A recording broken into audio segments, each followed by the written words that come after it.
हातकणंगले तालुक्यातील मौजे पाडळी इथं जल जीवन आणि जल स्वराज्य पाणी योजनेवरून विद्यमान सरपंच आणि माजी सरपंच यांच्यातील आरोप प्रत्यारोपांनी वातावरण चांगलंच तापलंय।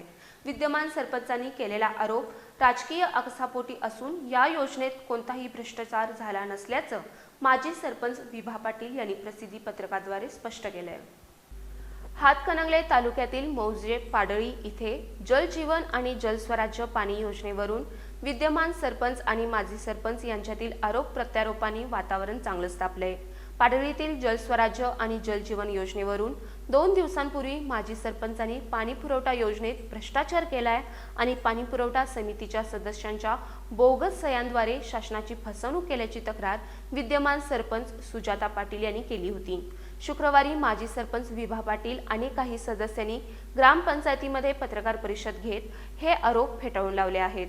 जल स्वराज्य योजना ही 2008 मध्ये कायदेशीररित्या पूर्ण झाली आहे। हस्तांतरिताची कागदपत्र सर्व शासकीय कार्यालयात उपलब्ध आहेत। सध्याच्या जल जीवन योजनेचं 80% काम पूर्ण झालंय। याबाबत मिळणारा निधी प्रत्यक्ष शासनाकडून ठेकेदाराच्या खात्यावर येत असून यात भ्रष्टाचार केलेला नाही। विद्यमान सरपंच या वैफल्यग्रस्त असून त्यांनी विरोधकांशी हात मिळवणी करून आमच्यावर खोडसाळपणे बिनपुडाचे आरोप केले आहेत। त्यामध्ये कोणत्याही प्रकारचं तथ्य नाही असं नमूद केलंय।